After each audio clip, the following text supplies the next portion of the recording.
this week and next week left in the Real Romance series. If you are single, next week is for you. We're going to deal with single people. So if you are a single gal that has a guy, bring him, and then we'll bring him to Real Men, and we'll, extend the right hand of fellowship and help that guy get straightened out. So next week is for those of you who are single, and this week we're going to answer this question: how do you get a new marriage with the same spouse?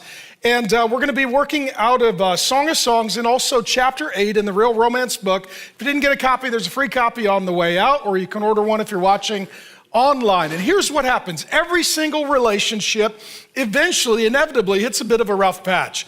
For those of you who are married, is this a fact you would testify is in fact true in a relationship? You hit a rough patch. Okay, we need to testify for the single people because they still have hope. And we need them to see that, it's good to have a little bit of hope, but at some point you're gonna get married and you're gonna annoy each other, or you're gonna get stuck and you're gonna get some bad habits. That's just what happens. And just because you have bad habits doesn't mean you have a bad marriage. And it doesn't mean you need a new spouse, because you can get a new marriage with the same spouse if you just get some new habits. So what we're gonna talk about is some new healthy habits from God's word for your relationship. And we're gonna start with kind of going on dates. And so how many of you had some really great dates when you were single and hoping to marry the person you love? Great dates? Hey, and this is where you guys participate. If you're new, this is not a Librarians for Christ meeting, and I have a low self-esteem and I need a little encouragement, okay? So for those of you who are married, how many of you, before you got married, you went on nice dates? Good dates. You got dressed up, put some time, and how many of you, it kind of went downhill a little bit once you got married? A little bit, and then you had kids, you're like, that's it. We're just in sweats home, eating chicken nuggets. That's all we're doing. That's all we got. And so now the chuckle is that's an honest witness and testimony. Thank you for that. So for Grace and I, we met in high school. We started going on dates, spending time together. We loved being together. We were in college. We got engaged. Our pastor's like, you got to make sure you get a date every single week. Sounds great. And we were broke and we were in college, but we still had good dates. We'd go to the park, we'd go for walks, we'd watch the sunset, we'd go for drives, we'd play board games, we'd pack a picnic lunch. We just loved being together. Sitting by the fire seemed like a good thing to do. Then we graduated and we had to get our first kind of career path started. Well, I worked evenings, Grace worked days. We had different shifts and different days off. So we were missing each other. The first, 6 months of our marriage when we graduated and returned home, we couldn't afford an apartment, so we were working to save up money for the first and the last and the down payment. So we are broke, we are missing each other, we get into some bad habits. We don't have a bad marriage, we got some bad habits, and that's making for some pain in the relationship. And then we started ministry, started a college ministry to college kids. Now they're at our house every single night. They're eating all of our food and ruining our life. And so that's what college kids do. And so I was like, man, now we don't get any time together because we get home from work and it's just ministry. Well, then we ended up getting blessed with a kid and eventually 5 kids. And next thing you know, you're like, man, I don't even know the last time that we really had a lot of fun together. Because now we're overwhelmed with work, we're busy with kids, we're buried in ministry, life is taken over. We're so stuck in shoulder to shoulder that we're not getting much time to be face to face. And where it really got bad, where it really, really, really got bad is during our days off, our vacations, and our holidays. How many of you, now don't raise your hand, this is where you don't give me any feedback, but how many of you, your day off, you're fighting? Your date night, you're arguing. It's vacation and you're just at a loggerheads. And it's like, hey, we have 2 weeks. I mean, we need to get caught up on our fighting. It feels like we're behind this year. Thankfully now we have 2 weeks to fight, get all caught up on our misery. And then the holidays come, and how many of you have a little conflict about what to do during the holidays and what to do with the in-laws who act like outlaws? They're always a complicated variable to manage. And so we're gonna talk about all of that. And we're gonna start with this question: what does En Gedi look like for you? And I'll explain this in a moment, but here it is. We're in an Old Testament book, Song of Songs, chapter 1, verse 14 through chapter 2, verse 2. She says, my beloved is to me a cluster of henna blossoms from the vineyards of En Gedi. We're gonna talk about that place, En Gedi. This is a husband and wife sharing some hopes and dreams and fears. He says, how beautiful you are, my darling. Oh, how beautiful your eyes are doves. She says, how handsome you are, my beloved, how charming, and our bed is verdant, green. He says, the beams of our house are cedars, our rafters are fir. What he's telling her is, you're welcome for that home improvement project. I've been watching Fixer Upper. I've accepted Joanna Gaines in my heart, and I put our house together. She says, I am a rose of Sharon, a lily of the valleys. And then he says, like a lily among thorns, is my darling among the young women. So here they're flirting a lot. If you didn't know that it's biblical to flirt, now you do. But you'll notice they're flirting only with their spouse. So make sure you keep it in its lane. Flirt with your spouse. And what we see here, she's a little bit insecure. She says, I am a rose of Sharon and a lily of the valley. And those were just common wildflowers. These were not the kind of flowers that you would find at a florist or they would put together in a bouquet. They just sort of grew everywhere. They were very common. And what she's saying is, I don't feel like there's anything special about me. She has a bit of insecurity. Now we know she's a wonderful woman as we've gotten to know her. She's incredible, but she feels very self-conscious. Like, is there anything unique or special about me? And so what he does, he compliments her and he encourages her. And he says, you're like a lily among thorns and your eyes are doves. And gentlemen, you need to know this. Some people will say that you need food, water, air, and shelter to live. That's true. And if you're a woman, you also need compliments. All the ladies said? Amen. Okay, so a lot of compliments help. So he's going to continually reassure her, I love you, I'm attracted to you, I enjoy you. One of the things God convicted me of as we're in this series, and God's convicted me of a lot in this series. Grace and I have worked through some things, and we're 30 years faithfully married, and we're going to do marriage events, and we're still learning and growing. But one of the things that I have been convicted about is that I need to encourage Grace more, and I need to say thank you and give her specific compliments and things I appreciate. Because I think those things, but I don't always say those things. And so what happens is, we talked about it a lot, a relationship is like an account. Compliments are deposits, criticisms are withdrawals.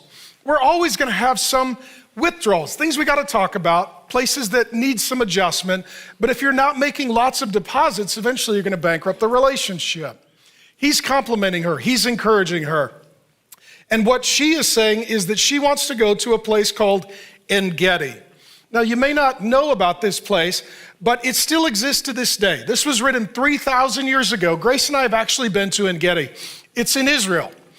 It's the middle of a desert, barren wasteland, hot and dry. I know it's hard to imagine a place like that, but just imagine if you lived in a place like that. Wouldn't that be weird? Now, imagine you're in this barren, dry desert, and then all of a sudden, there's one area that there's these springs of fresh water that come up from under the earth, and surrounding are lush greenery, plants, trees, fruit trees, birds, animals coming to get water from the pool. It's this beautiful oasis. That was En Gedi. It's still there today. Many years ago, it was on our bucket list. Grace and I went to Israel, took the kids, and we went to En Gedi. It's still there. Imagine if at your house you had a fresh water source that watered your entire yard, and for free, everything around you looked like a perfectly manicured garden. That would be amazing. That was En Gedi. So what she's saying is, I want to go to En Gedi. Well, we've seen previously, they had a fight, and so they were back to back, and they were fighting. And now here, they're working too much. You'll see it in a moment, and they're shoulder to shoulder. She wants to get face to face. She wants to go on a getaway adventure with her man. And so let me ask you this. What's En Gedi look like for you? Right, where do you like to go? What do you like to do? When we were first married, we would sometimes borrow somebody's cabin or vacation house so we could get away because we were broke. For our date night, we would ask people, hey, can you give us gift cards for dinner or for a movie? And we'll use those for our date night. There were certain times that we got to go on some nice trips.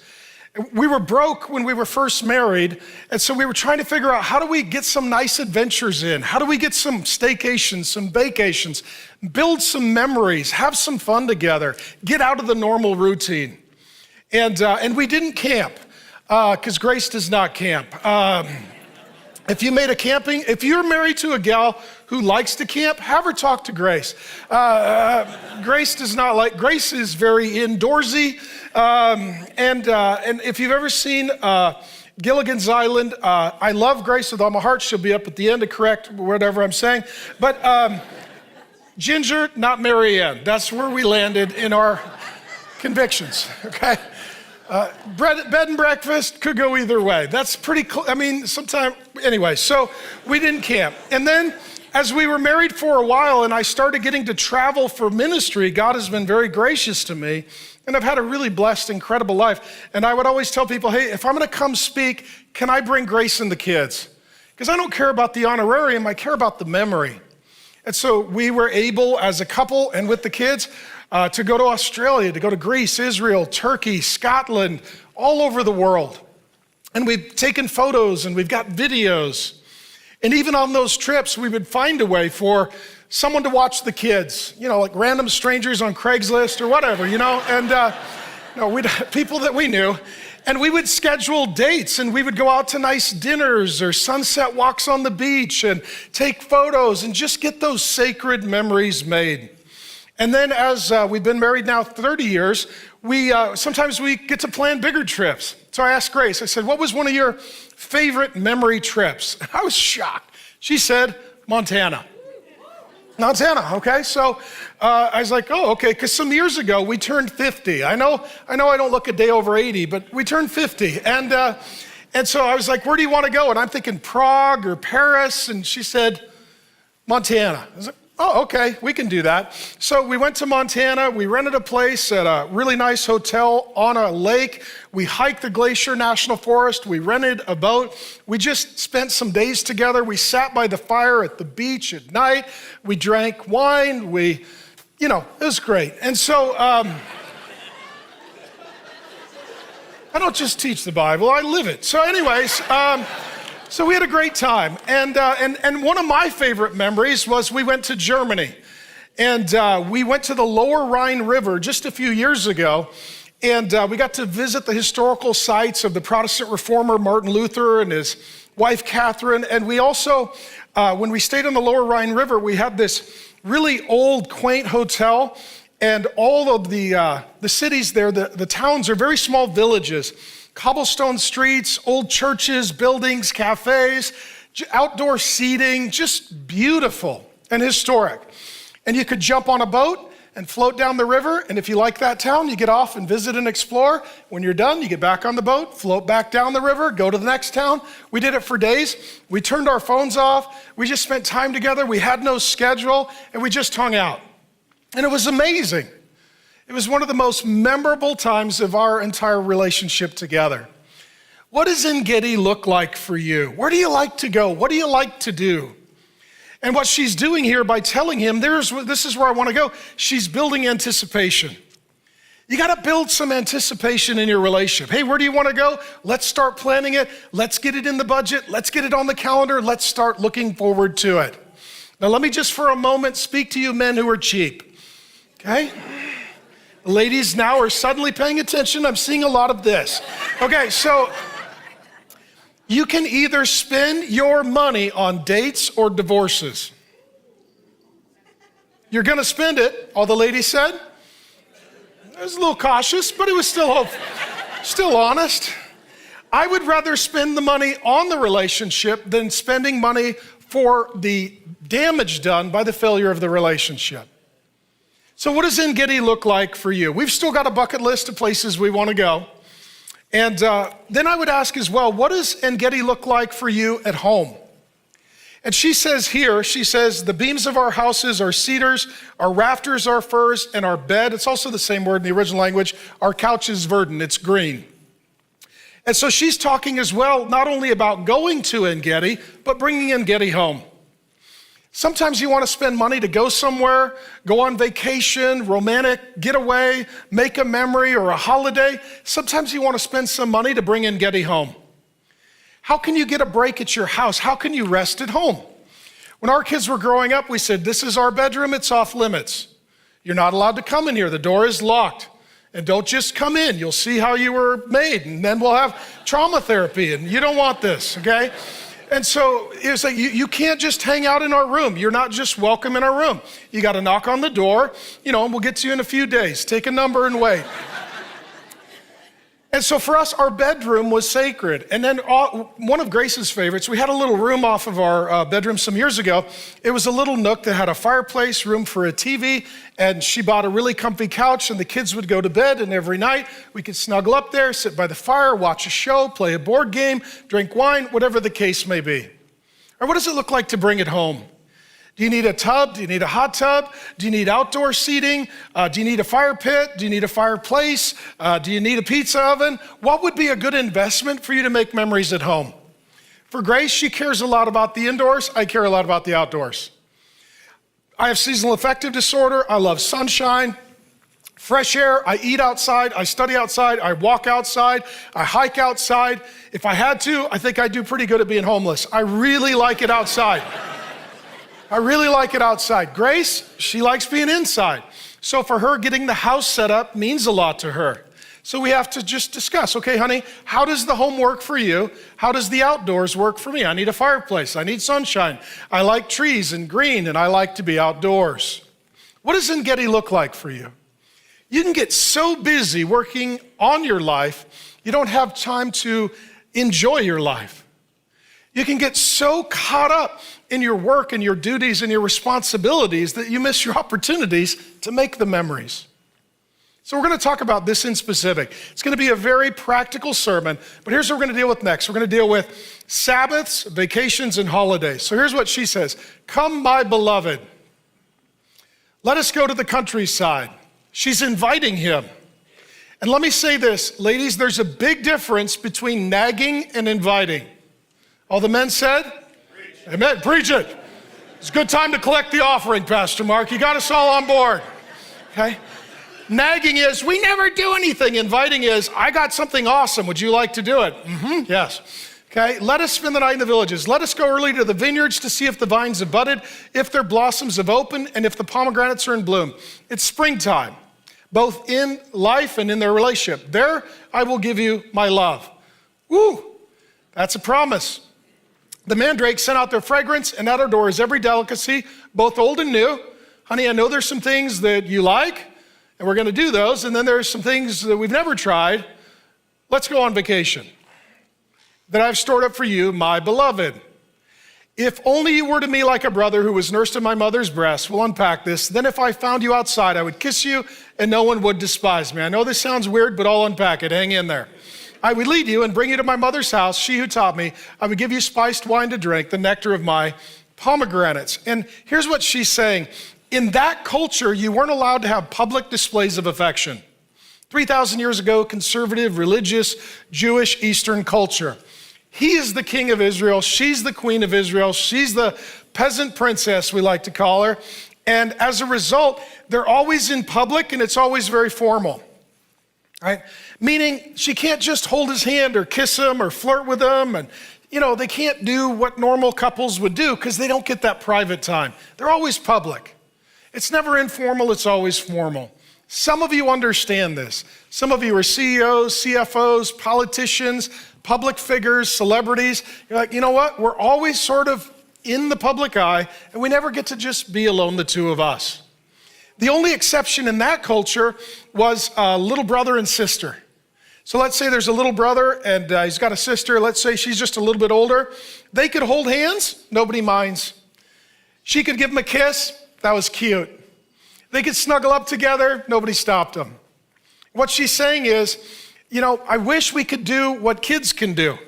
Snuggle up, hold hands, flirt, kiss each other. We're always so busy at work. We don't have any private time. We don't have any us time. What she's saying is, I really need that time. We need that time. Again, rather than nagging him, you never take me anywhere. It's, hey, I think we should go to the countryside. Let's go to En Gedi. Let's do what we want to do, and let's do some things that we've never done before. How many husbands? You're like, that sounds great. Right? A lot of times women are like, well, I don't want to lead. Let me say there's one area in the relationship, if you lead, he's fine. He's fine with that. I've never had a meeting with a husband. I probably shouldn't say this. It's not on my notes, but I will. I've never had a meeting with my husband. He's like, my wife is just so physically, emotionally, intimately aggressive and always asking to do things that we've never done. I'm very frustrated. Never had that counseling appointment in my whole life.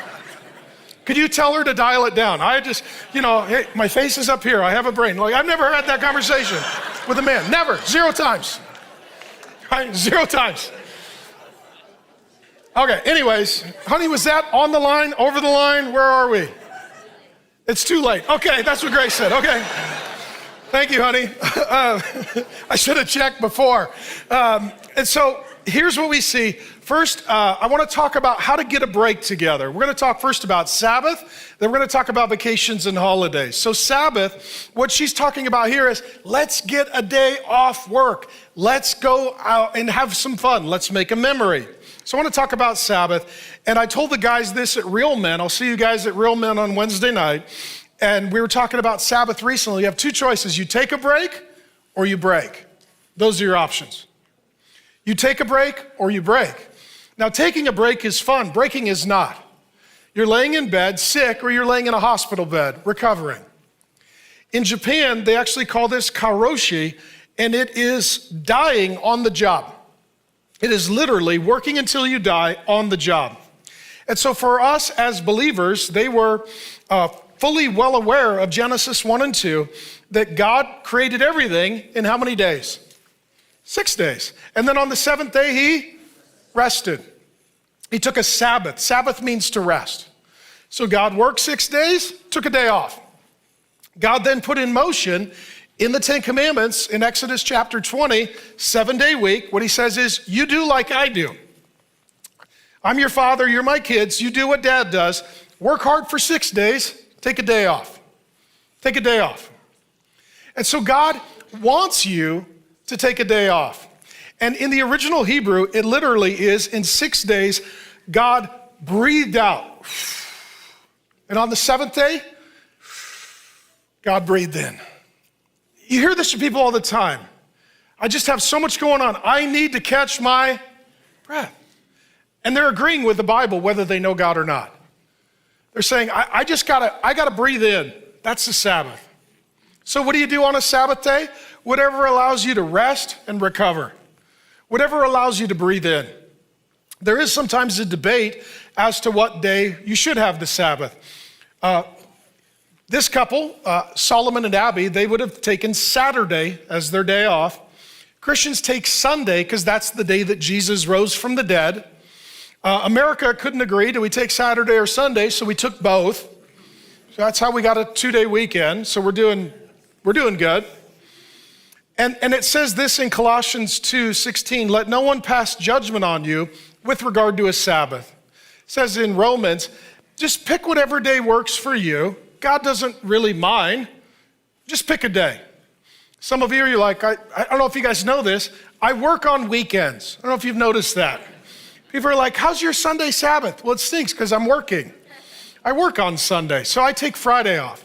Some of you take Monday, take Tuesday, take Wednesday, take Thursday. Just take something and make it your Sabbath. And some of you have rotating schedules, so you got to look at your calendar every week or every month and say, well, Tuesday this week, Thursday next week, that's okay too. But let me just talk a little bit about Sabbath. Number one, couples often Sabbath differently. Any of you married and you Sabbath differently? This usually happens. For me, I need to change my place if I want to change my pace. So if it's my day off, I want to go somewhere. I want to get in the Bronco and I want to go to the mountains. That's what I like to do. Grace can relax being at home. I can't. Amen? Okay, so me and him and Jesus, we can't relax at home. Now, the way it works, so Grace and I have had to discuss in dialogue, like, okay, what does the Sabbath look like for you? What does it look like for me? And we have to just discuss that. And some days she'll be like, I want to go to the spa with my girlfriends. I was like, well, I'm not going to the spa with my guy friends. Then I wouldn't have any guy friends. And so instead, I'm going to go to the mountains. So I'll hang out with the deer, you hang out with the girls, I'll meet you for dinner, and we'll have our date night. That works sometimes. Don't get super religious about your Sabbath. Jesus says in Mark 2:27, the Sabbath was made for man, not man for the Sabbath. So here's the Sabbath. The Sabbath doesn't rule over you as a law. You rule over the Sabbath as a grace. So people get super legalistic. They're like, you can't do that on a Sabbath. You get to do whatever is refreshing, rejuvenating, replenishing for you. Which may mean, you're in an office all week and you're like, I want to do some gardening. And I find that relaxing. And some of you may be a landscaper and you're like, that's the last thing I want to do on my day off.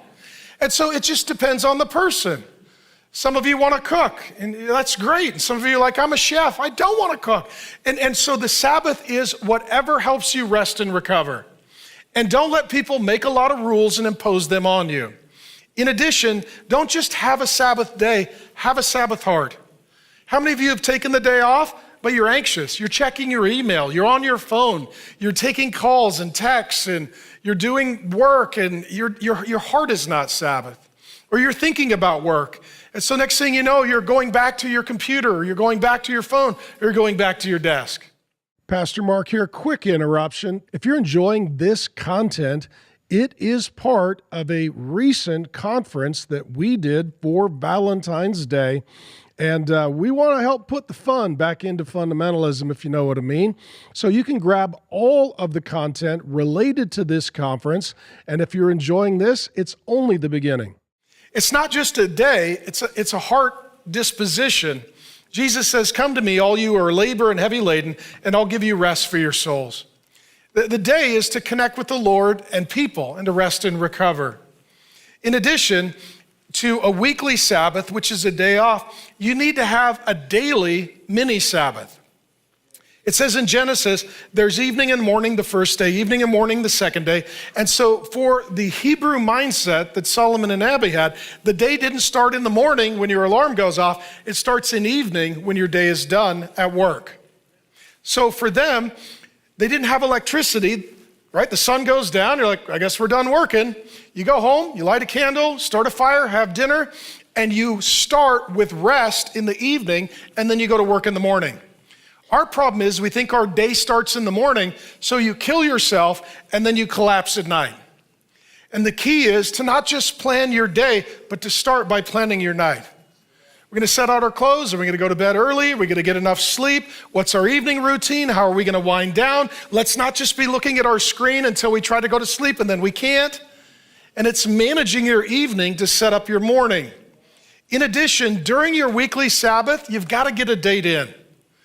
And it doesn't matter what you do for your date, it's whatever works for you as a couple, but you gotta keep dating one another. You dated one another to fall in love, you need to date one another to stay in love. Spend some money, invest some time to make some memories and have some fun. And then, let me say this as well. How many of you, the reason you don't get a date is because you have kids? Okay, kids? And if you're new, good news, here tonight is date night. As soon as I'm done, which will happen in a few hours, we're gonna let you go on a date and we're gonna watch your kids, okay? But when you're little, sometimes what you can do is maybe if you've got good grandparents, they tag in and watch the kids. I would give our parents A+ as grandparents. Every Friday when the kids were little, they would rotate watching our kids to give us a date night. Amazing. When Grace and I were in college, we met a family in the church, great marriage, great kids, and so we volunteered, hey, could we watch your kids every Friday night for date night? They couldn't afford babysitting, and what I thought was, let's practice on their kids before we have our own, you know? And so we would go, we would watch their kids for free, but for us, there's a lot about parenting and marriage that you can't get by reading a book. You need to go to somebody's house. So for us, it was, hey, once in a while, could we come over for dinner? Maybe sometimes you guys go out to dinner. We just want to see a family in their natural habitat and just see how this works, okay? And I'd watch Dad praying over the kids or reading the Bible with the kids, and I'd be like, okay, is that what you want me to do? He's like, yeah, we're gonna go on a date. Gotta read the Bible with the kids, pray over the kids, tuck them in bed 72 times, because they always gotta go to the bathroom again. I was like, oh, I didn't know that they had a bladder this big. I didn't know that, now I know. It was preparing me to be a dad. And so if you're single and you're like, we wanna know how to be good parents, two things. Volunteer to watch someone else's kids, and number two, volunteer in kids ministry. And if you're a single guy, let me just say, I said this for years. If you're a single guy, you're like, I can't find a good girl. She's in kids ministry right now. She's single, playing with children, waiting for a guy who wants to make babies. Get in there, all right? This is fishing in a trout pond. If you can't close this is on you. All right, you're like, there's a cute gal playing with kids. You're like, do you like kids? I like kids. We're halfway to the end zone. I mean, I don't... Okay. But what you're going to need to do with your Sabbath day, there are times you're going to need to pivot because the day changes or the kids get older, things happen. I'll give you an example. I'm going to tell you some failures from our life. And so we usually have done family dinner on Sunday. Now our kids are getting married, which is awesome, and we're so happy for them and so proud of them. So they came along and they're like, we don't necessarily want to do family dinner every Sunday. We now have our own family, and sometimes we want to do, okay, well, let's do it once a month, okay? And then sometimes the conversation in our dinners was trending toward work because we all serve in ministry together. So the kids are like, Dad, we don't want to talk about work when we get together for family dinner. Well, that was my failure as the dad. Okay, I got to direct the conversation.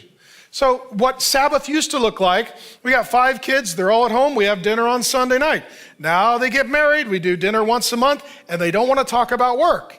Just make pivots as you go, have the open conversation as a family, don't take it personal, don't make it personal. It just morphs and adjusts as your relationship and family grows. Number 2, let's talk about vacations. How many of you have really royally ruined a vacation?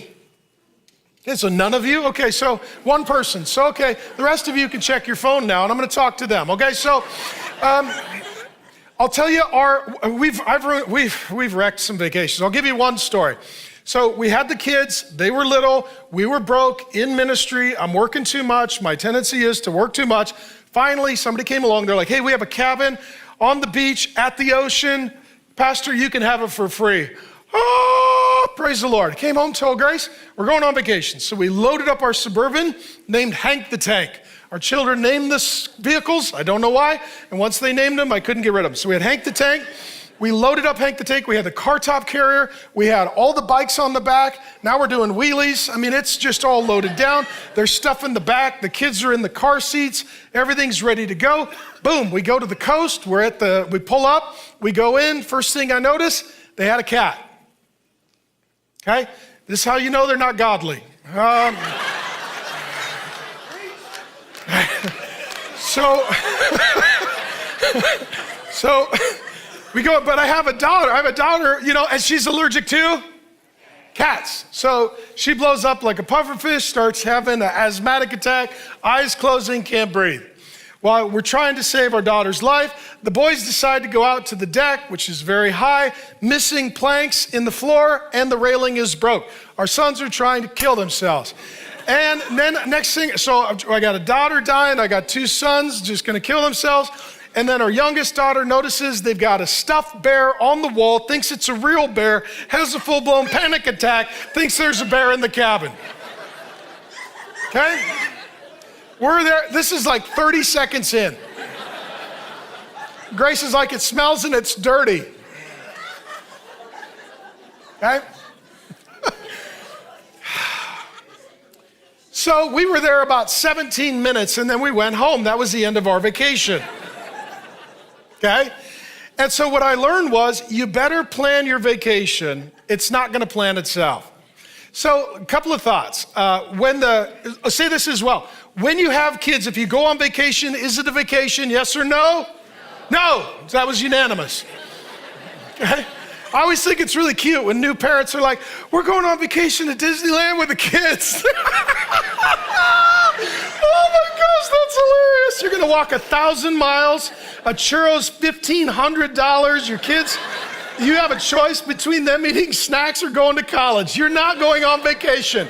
You're going to war. You're gonna come home bloody, exhausted. You're gonna have blisters on your feet, scars, and probably not the same number of children you started with. Welcome to Disneyland.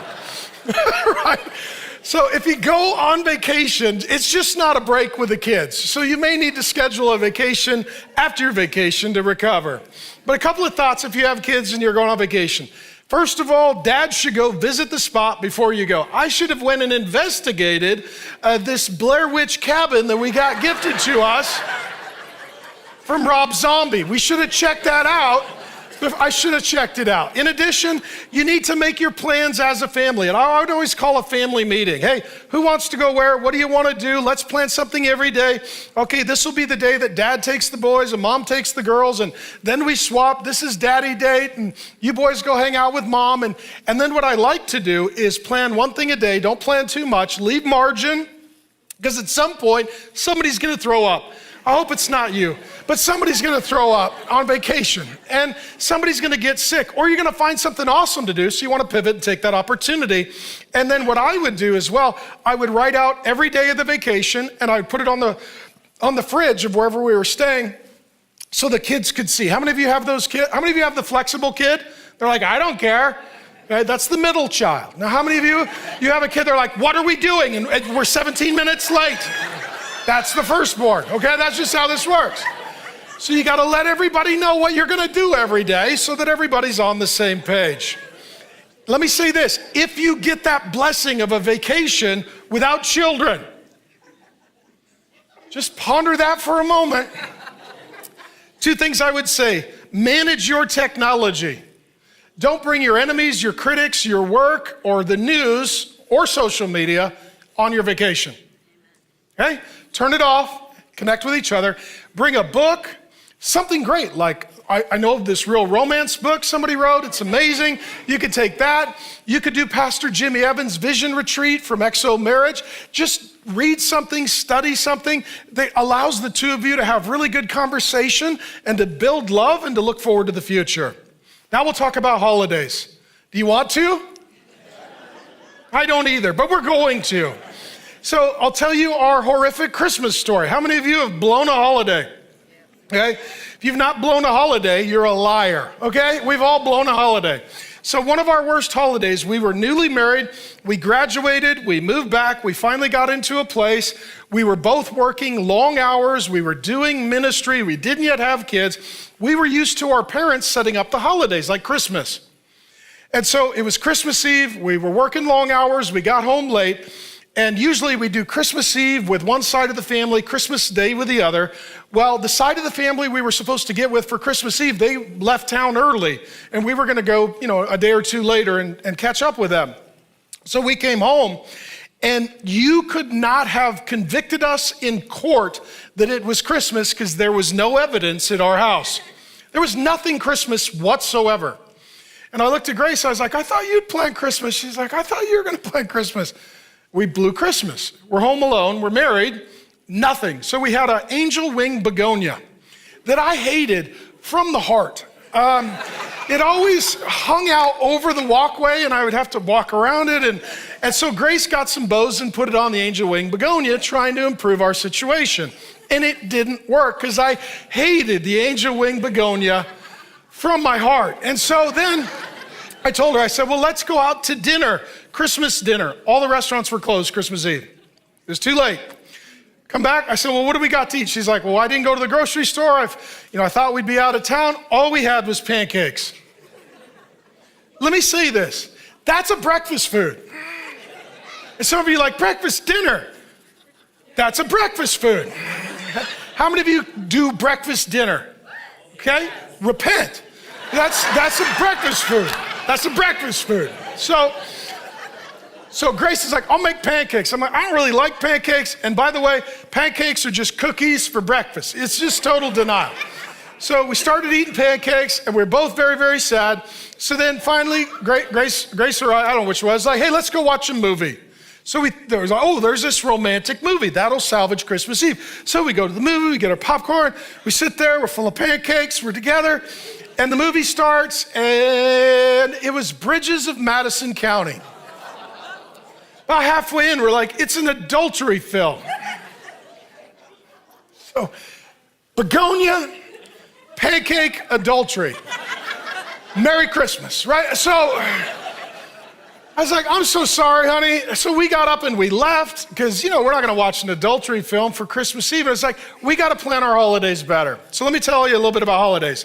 First of all, when you get married, You are not joining a family, you're starting a family. I've said this a million times, and every time I do, the young couples are like, that was great, and the parents are like, we hate you. So let me just say it again. Okay, so like I got to officiate the wedding of both of our oldest kids, and let's say at my daughter's wedding, I said, hey, you're not joining our family, she's not joining your family, you are starting your own family, which means vacations, holidays. You get to decide what your family's gonna do. We're gonna decide what our family's gonna do. So the way I wanna have it operate is, you're always welcome, but you're not expected. And I won't take up offense. You wanna join us for Thanksgiving? We'd love to see you. You don't? That's up to you. Christmas, you wanna come over? I'll have a lot of nice stuff. I'll make it worth your while, But if you don't wanna come, I'll keep it,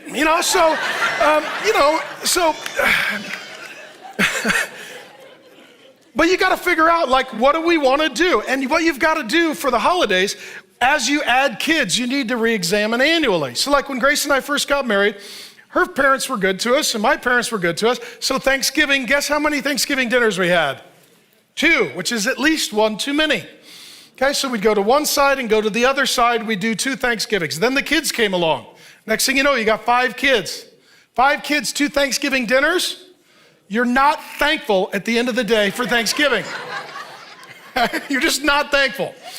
And so what we did is okay, we'll do one side one year, one side the next. Then we finally decided getting the 5 kids in the car to go somewhere is a hassle. We'll host it, everybody can come to our house. You just make pivots with the holidays as the years and the kids roll along. Now, let me say a few things that are controversial, because at some point in the sermon, I need to say controversial things. We've now arrived at that point. Sometimes the pivot you need to make during the holiday is very practical, right? Most of you who live in Arizona, you weren't born here. You're born somewhere else. In the holidays, you travel. But all of a sudden you realize it's too expensive. That's our only time off. We're exhausted. Traveling with the kids and layovers and canceled flights, it doesn't work.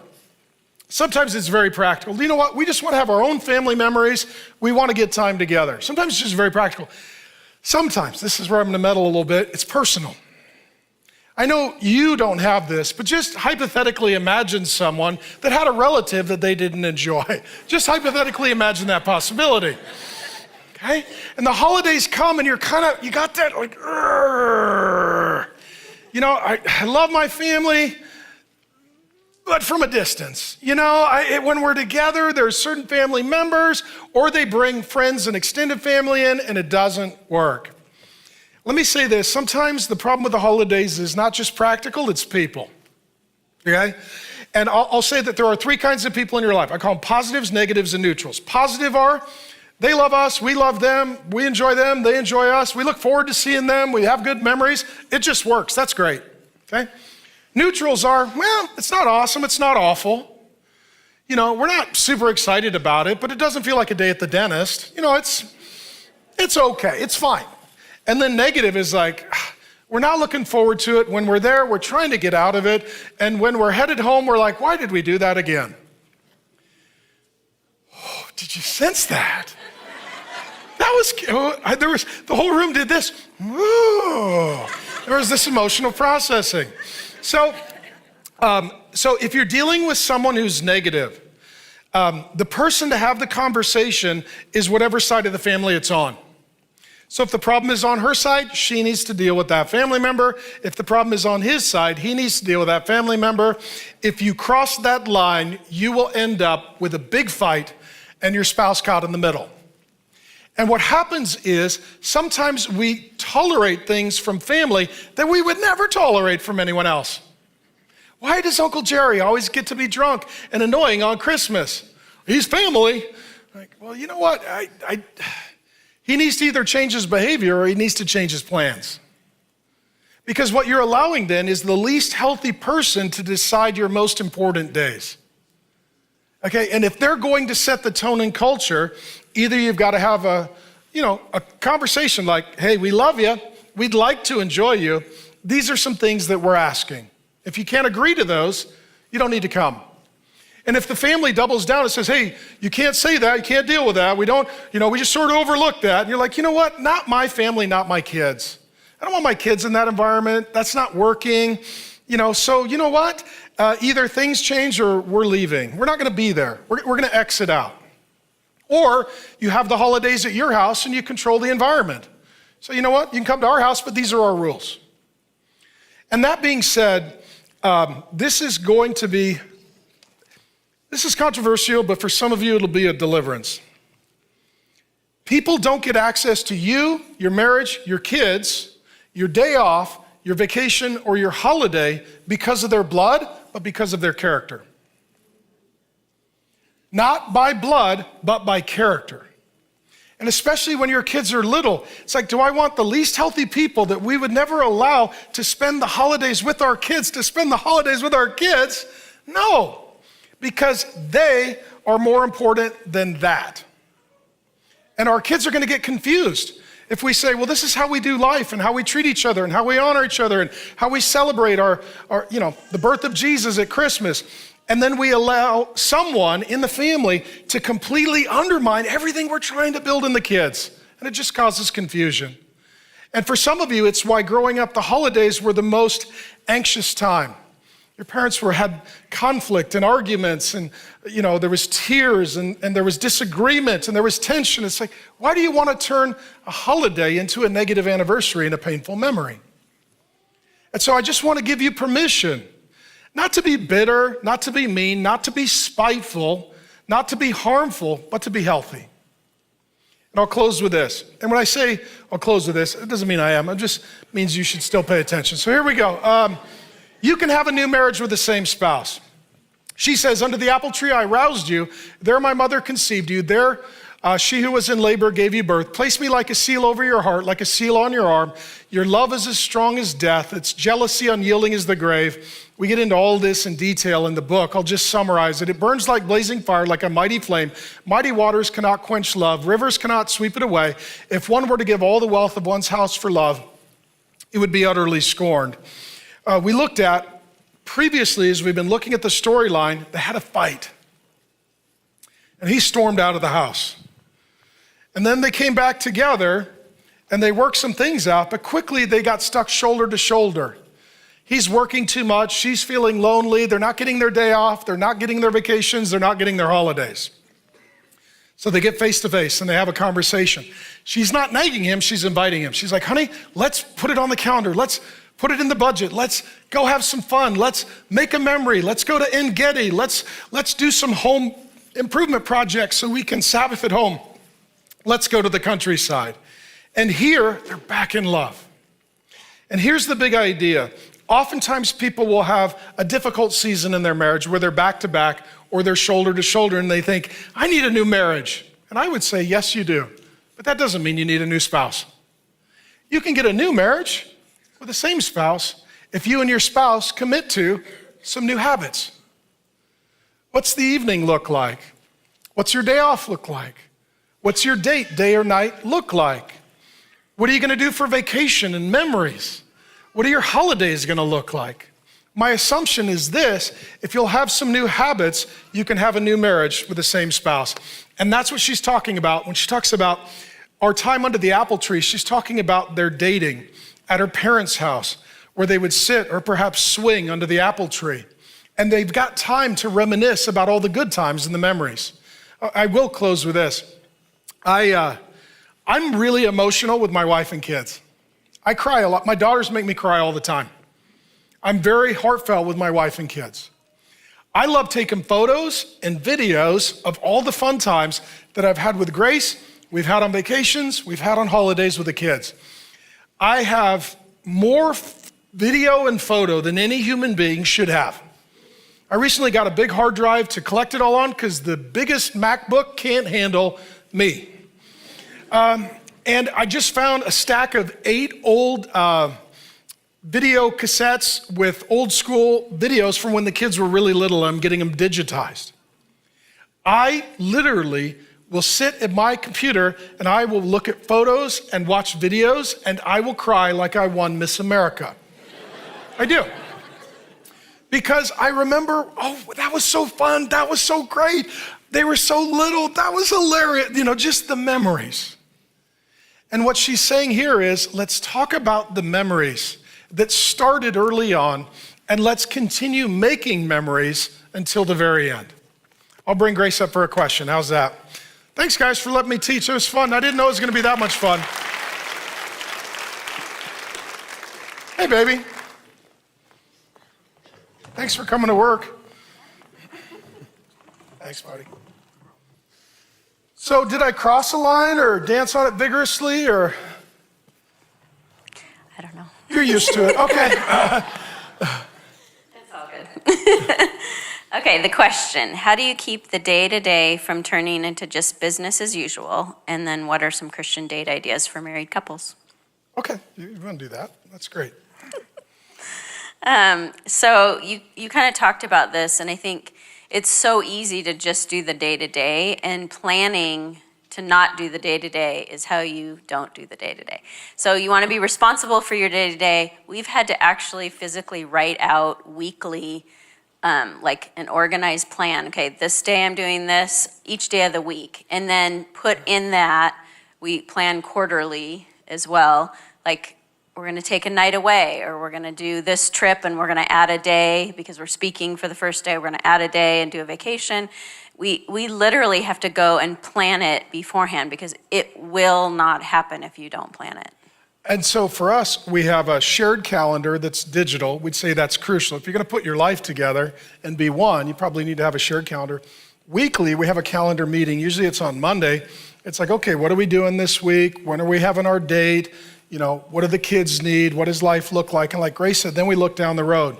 What's summer vacation look like? What's holidays look like? I'm the guy, I have to have fun on the calendar. Like, I really like fun. And so I like to anticipate it and look forward to it. And if I don't have fun on the calendar, I'm pretty bummed. How many of you are like that? You're like, I need something to look forward to. And this can be an overnight, this can be a vacation. Like, I've got our summer vacation plan. I'm so excited, we got it all tuned in. And so for us, like, just looking down the road, I love that expectation and that sort of build up toward the fun time together. And when we didn't do that, what did life look like? When we didn't intentionally put it on the calendar and put it in the budget? We burned out, and our marriage wasn't as joyful as it could have been. And I'm not a planner, and so I've had to intentionally work on this area to plan fun because that's just not my go-to. I'm a doer, task girl, and I will just do what's in front of me. And so having our weekly sync meetings where we're looking at our calendar for the week and then quarterly, it really helps me get beyond just my day-to-day. And so if you are a task person, you've got to start incorporating the planning element and not just letting your life take over, because it absolutely will. And the enemy would love you to be, and we were doing ministry, so ours looked really good. We were staying busy in ministry, but when you're too busy in ministry to even work on, having a fun relationship, it's not good. Well, and in that too, I like asking you and the kids, what do you want to do? And then I like making the dream come true. I really find a lot of, so kids are, some years ago, one of our daughters, just verbal processing, I was like, what do you want to do? If you could do anything with your dad. She's like, I want to go to Alaska. I want to get a plane that lands on a glacier, and I want to do a cartwheel. I was like, that is very specific. That is very specific. And so I was like, hey, guess what we're doing? So that's exactly what we did. We landed on a glacier and took a photo, and I'm going to carry that memory in my heart for the rest of my life. And so for me, I will spend money to make a memory. And if there's a dream in your heart or the kid's heart, if I can find a way to make that happen, I find so much joy watching you guys get something that you were wanting. And for me then, getting the photos and videos, like, I will watch it over and over and over and over and over, and I'm happy every time. And so we don't have regrets about what we went and did that was fun with the kids. Or together. And maybe even talk about when we would go on vacations with the kids, how we would architect time in just to get some dates, just you and me, so it wasn't only the kids.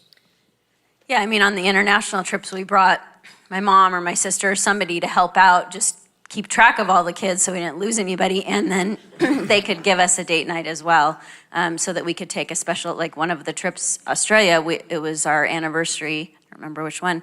And so we got to go to a really nice restaurant that night, and my mom was back with the kids. And so we had to intentionally plan that stuff. And the more you do it, the more you enjoy it and want to continue to do it because you see it as an investment in your relationship. And I'm not a spender in our relationship, so I like to budget or Groupon or find deals. And so that takes even more planning. I spend. I will set it on fire. I believe in Jesus, but not math. I don't care. Hey man, we're having fun, Lord provide, amen, we're going, So either way, we have fun. But how important do you think it is to put fun on the calendar and be intentional, even to partly disciple the kids?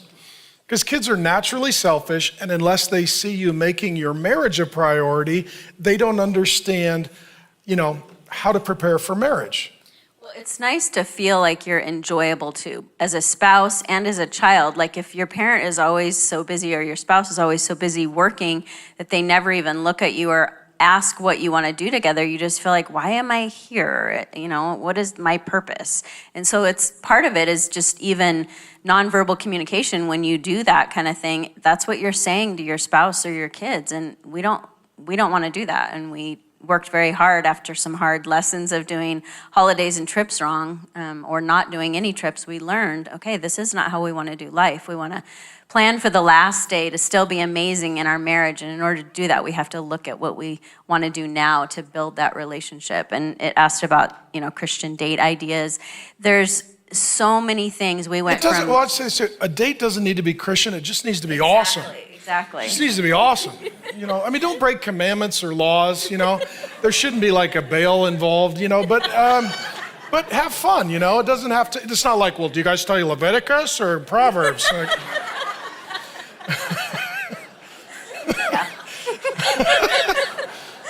Yes, it doesn't need to be like that.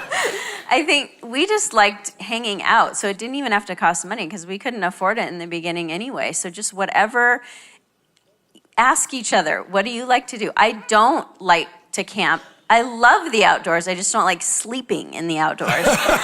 And so I like my bed. And so so for us, we give and take. There's certain things you like to do, like go to the gun range and do shooting. I don't mind doing that, but it's not like my go-to. But I'll do that because it's fun for you, and I love watching you have fun. And there's times when you do go to the Groupon spa with me. Gun range spa. You gotta, I usually wouldn't. You like massages though, so. Well, I will fake an injury to get a neck rub. Yeah. But like sitting there in a robe all day, having, water with a cucumber in it, and, I'm out. Like, I'll be honest, but I'll do it for you, Thank you. Yeah. So it is, it's give and take, and then you do stuff together that you both enjoy. It's just asking each other, communicating about it. It's not hard, it's intentional. It's taking time to talk about it, so. Okay, we'll end there, and we're going to sing a few songs, and then we're going to let them go on date night. So why don't you close in prayer? Thanks, babe. Dear Lord, thank you that you do want us to enjoy life, and you do provide for us, and you are a generous God, giving your son first, but also just generosity in your character as a father. And so thank you that we can do that with our spouses, with our kids, and our families. Lord, give us wisdom in how to navigate holidays and Sabbaths and vacations and just time together every day. Lord, I just pray that we'd be intentional and show one another that we truly care through wanting to spend time together and enjoy one another. In Jesus' name, amen.